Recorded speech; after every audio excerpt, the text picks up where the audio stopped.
Hello and welcome back to another episode of Tech Champions. I'm your host, Daniel Beaty, CTO with AuditMax here in Jacksonville, Florida. As you know, each week we sit down with thought leaders and subject matter experts in the field of technology, and we learn about their mission and their journey, and we get their perspective on the latest trends in the industry. We always have phenomenal guests. Today is no exception.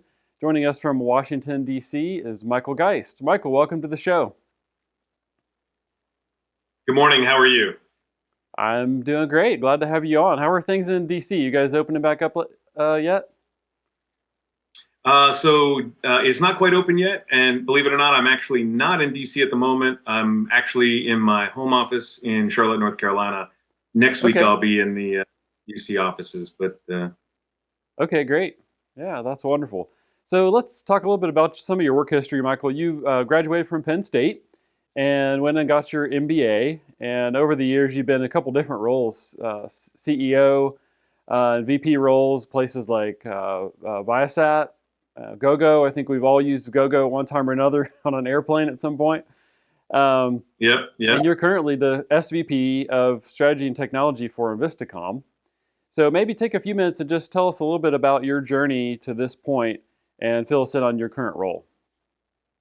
Yeah, that's interesting. So I have a long history, 25 years now, in the satellite communications industry, working in a variety of different arenas for that industry, starting out with RF communications, moving into satellite modem technologies, moving from there into IP networks and complete system architectures, and then ultimately moving into satellite network services that are offered like those from GoGo.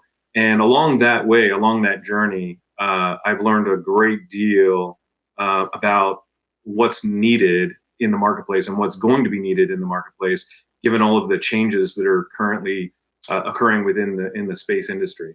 And so in a variety of different roles that I've had over my career, I have worked toward a goal of delivering communications infrastructure that is flexible across a variety of different space architectures in order to provide ubiquitous communications for users.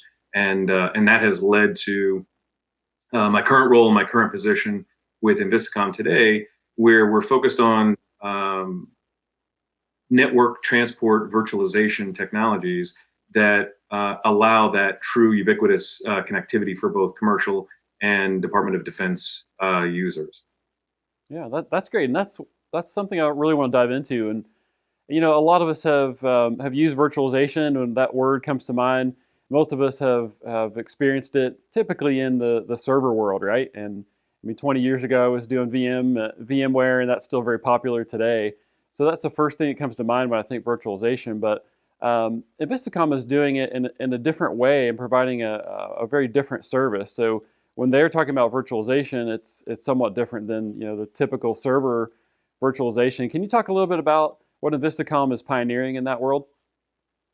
Yeah, sure. So one of the most difficult things to virtualize in a transport architecture is the wireless communications waveform, because that wireless communications waveform is a real-time continuous processing application.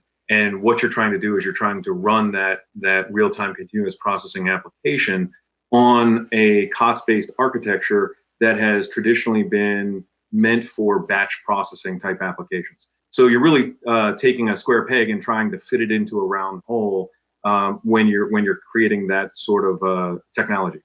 That said, a few years ago, Envistacom acquired a company that pioneered an ability to take those wireless communications waveform applications and abstract those or remove those from purpose-built wireless communication hardware and place those as applications onto cloud compute architecture hardware, high-performance compute architectures. So through that acquisition and through the work that we've been continuing related to our internal research and development efforts, we, in the first quarter of next year, in the first quarter of 2021, we'll be releasing our first virtualized product to the marketplace using COTS hardware, inclusive of a variety of different network transport applications. And amongst those network transport applications, we'll also be able to incorporate other adjacent applications in the traditional virtualization sense, whether those are intrusion detection capabilities, whether those are cyber sensors, whether those are interference mitigation technologies, switches, routers, or a variety of other traditional virtualized applications. It seems like the wireless communication waveform is the last most difficult step to virtualizing an entire network architecture, and that's what we've solved.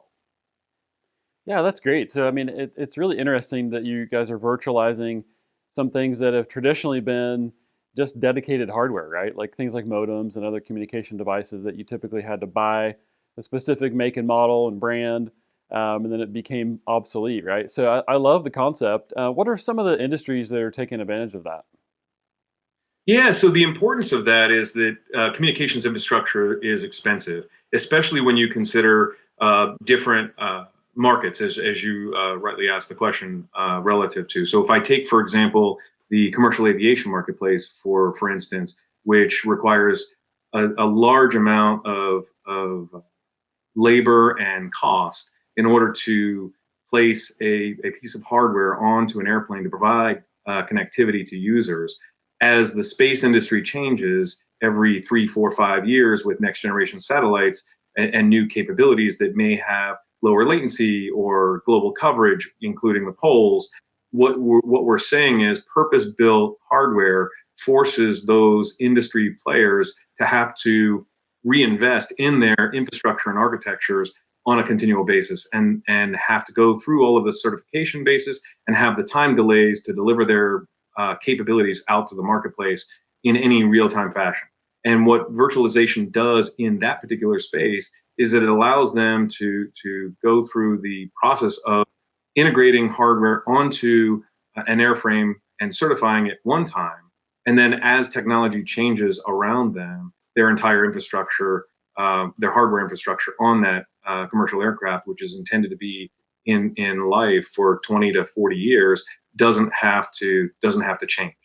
The other important factor that goes along with that is that all of the ground infrastructure or near ground infrastructure, like I mentioned, is costly, but you also have to consider that based upon or depending upon the satellite infrastructure that you're connecting to, if something happens to that satellite infrastructure, a satellite anomaly occurs or something like that, you face the real potential of having your entire ground infrastructure out of commission. And if you're a business, if you're in the commercial aviation business, for example, and your entire business model is based around a satellite infrastructure that is single threaded, it's a really dangerous fiscal position to put yourself in. And virtualization solves that problem as well.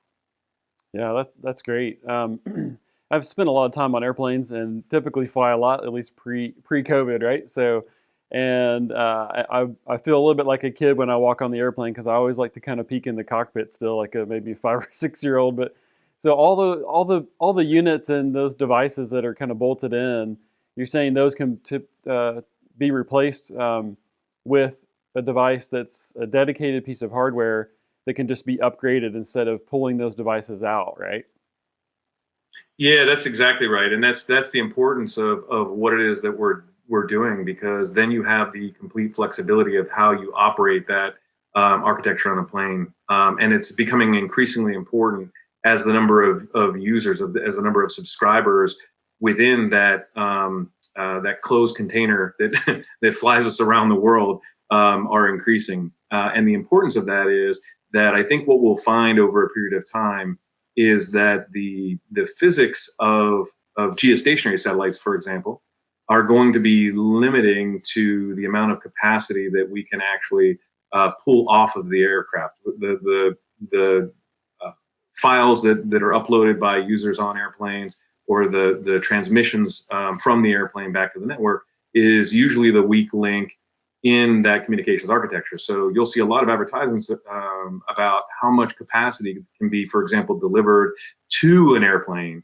but there isn't a whole lot of discussion about the limits on the amount of capacity that can come off of an airplane. And if you think about that airplane, for example, as a coffee shop full of people, there is a lot of capacity that's needed to move off of that aircraft as well. Well, if you want to address that in the future through next generation constellations and next generation capabilities, the easiest and least costly way to do that is through a virtualized capability where those wireless communications waveform applications can be simply be squirted into the infrastructure that's already installed on that airplane. Okay, yeah, that's great. So talk for a minute about how that saves companies money. The new concept versus the old dedicated hardware piece. Oh, sure. Just as an example, um, in my experience, one of the things that I've learned is that in order to, and I'm going to focus on the aviation industry as a commercial industry that most people are pretty familiar with. Um, but if you think about how long it takes and how much it costs just to put hardware onto an aircraft and certify it, you're talking about a man year of effort and about $1 million per airframe to install and certify hardware, Wow. let alone Yeah. testing and create the back end network infrastructure. And if in your business model you have 100 or more airframes, now you're talking about $100 million per generation of hardware for an aircraft that has to last 40 years and technology that may only last 3 or 5 years. So now you're talking about 5 to 8 transitions in technology across that aircraft in order to continue to provide relevant services for your users. So you're talking about a total infrastructure cost of $500 to $800 million in order to serve those customers, which has to be amortized and built into your business model as you're delivering services to those customers. So if you can take that cost, that $500 to $800 million, and shrink it down to $100 million over that same lifespan through this virtualization technology, it's a massive improvement to the bottom line of those Sure. providers, of those activity providers. And ultimately, what that means is that is savings that can be passed back to the users and enable further scalability of the use of the service, which is what everybody wants at the end anyway. Users want to have service. Satellite operators and service providers want to fill up their satellites with capacity of users who desire that connectivity.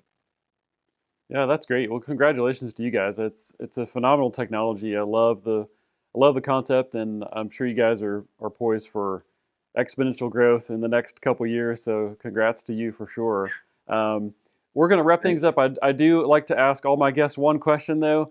Since we're tech champions, give me one characteristic that you think it takes to make a tech champion, Michael? Yeah, so one characteristic that comes to mind is you have to have intellectual curiosity. If you're not curious about why things are the way they are and how they can be different and better and improved for the world, you're always going to be chasing everybody else in the marketplace. So I would say intellectual curiosity has to be the number one thing that creates a tech. Okay, I like that. I like that. I think that's great. So thank you again, Michael, for being on the show. If people want to reach out to you, what's the best way? Is it LinkedIn, or what's the best way for folks to reach you if they want to? LinkedIn is probably the best way. I'm very active in LinkedIn. I post a lot of different media there relative to things that the company is doing. I would certainly recommend that. That's the number one best way. Email is also another means, but I will say that I'm nowhere near as quick on email as I should be, and I wouldn't want to further overwhelm that channel. No problem. Yeah, I hear that. I hear that quite a bit. So, well, thank you again, Michael, for being on the show, and thanks everyone for joining. I'm your host, Daniel Beaty. We'll see you next time on Tech Champions.